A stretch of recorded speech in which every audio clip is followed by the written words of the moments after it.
Oke, teman-teman kembali lagi di segmen terakhir bersama Ampuri di sini ya dengan Pak Firman M. Nur. Nah, hal yang kita kepingin tahu lagi lebih lanjut Pak Ketum, apa yang akan dilakukan oleh Ampuri ya dalam hal supaya para jamaah calon jamaah itu pergi dengan ada rasa aman, ada rasa nyaman, tanpa ada rasa was-was. Karena kalau mandiri ke sana apalagi yang belum tahu, belum paham, ya kan. Terus terang bukan seperti ke negara yang tanpa ibadah, ya kan. Mungkin kalau hanya sekedar belanja atau apa tidak diuber oleh waktu. Ini kan ada ritual yang harus dan proses yang harus dijalankan gitu. Ada dua aspek yang akan kami lakukan. Yang pertama adalah dari segi regulasi. Regulasi. Undang-Undang nomor 14 tahun 2025 ini memasukkan istilah umroh mandiri itu dalam kalimat terbuka yang tidak diikat dengan definisi jelas. Oke, jadi sebetulnya apa itu perlu umroh? ada definisi ataupun keterangan-keterangan lebih lanjut. Iya, betul. Bagaimana batasannya segala macam itu perlu ada. Karena di pasal 1 sebagai pasal pengertian itu tidak dicantumkan. Makanya kami ingin memberikan masukan pemerintah agar diberikan turunan daripada undang-undang yang jelas memasang batasan-batasannya apa yang dimaksud dengan umroh mandiri.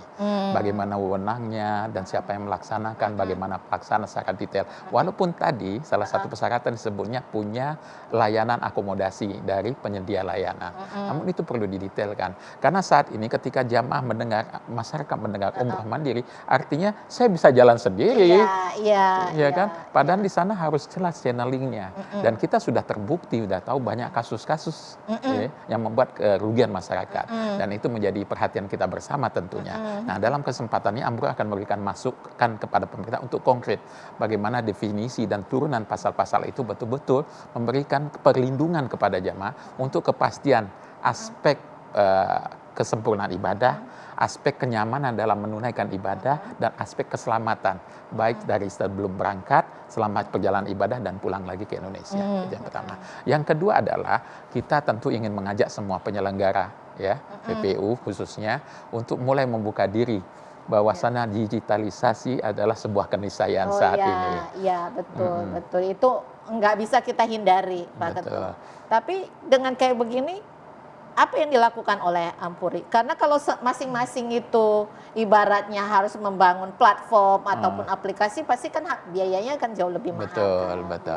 Pertama adalah tentu kami di Ampuri sebagai asosiasi, referensinya sudah cukup baik ya, bisa akan membangun tentu digitalisasi channel digital yang bisa membawahi seluruh anggota kita untuk memastikan bahwasannya pesan-pesan atau paket-paket yang ditawarkan ya, bahkan kita sekarang dengan kondisi saat ini kita berharap bisa membicarakan dengan pemerintah SPM itu tidak seketat sebelumnya karena tentu agar tidak akan apple to apple sekali. Di satu sisi dengan peraturan sangat ketat, ada SPM-nya, ada kewajiban yang harus los banget. Tentu kita ingin berimbang ya, sehingga kita punya fleksibilitas untuk memberikan tawaran yang menarik kepada masyarakat.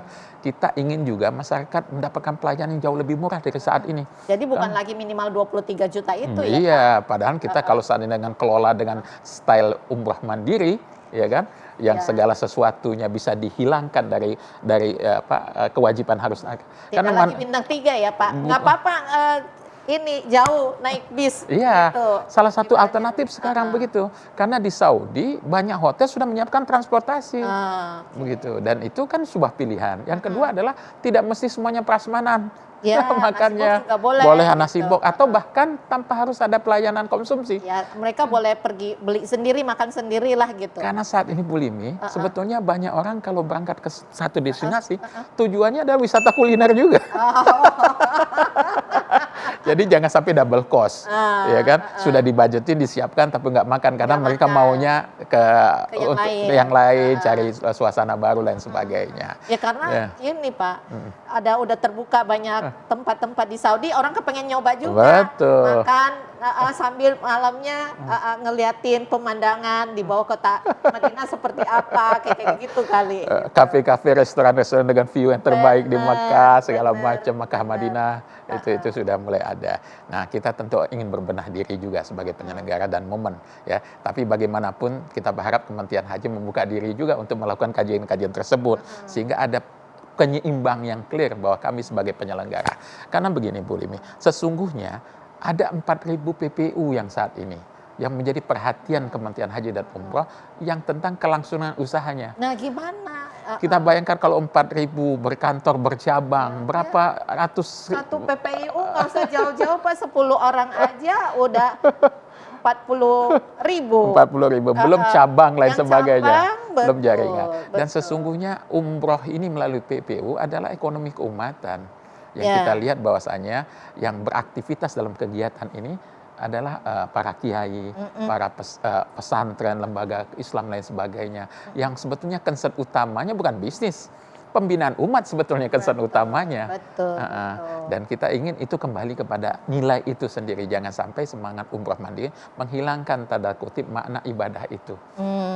Dan ketika PPU ini hadir mayoritas oleh para ustadz, para kiai tersebut ingin membimbing dan melayani jamaah. Oh iya, apalagi ya itu kan juga sebetulnya ada kerjaan juga buat para ustadz-ustadz ataupun para pembimbing yang jamaah yang bawa jamaah pergi umroh juga kan. Betul. Nah di lain sisi juga kalau saya ngelihat kan Pak, kita untuk PPIU aja syaratnya udah jelas warga negara Indonesia dan beragama Islam. Jangan sampai ini juga dimanfaatkan oleh warga negara lain ataupun yang non-Islam mengumpulkan orang pergi.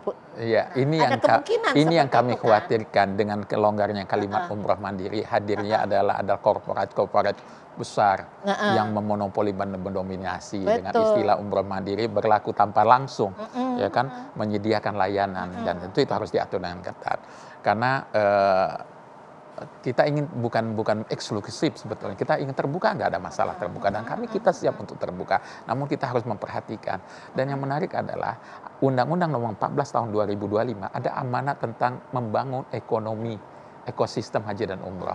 Kita sudah masuk pada fase bagaimana aktivitas haji dan umroh ini punya kemanfaatan ekonomi sebagai kita bangsa. Karena kan juga nanti di sana ada kampung haji juga. Iya, betul. Lagi proses. Juga, ya kan, gitu. Karena kita melihat selama ini bahwasanya aspek keekonomian bagi bangsa itu minim sekali. Karena sifat kita penyelenggaraan.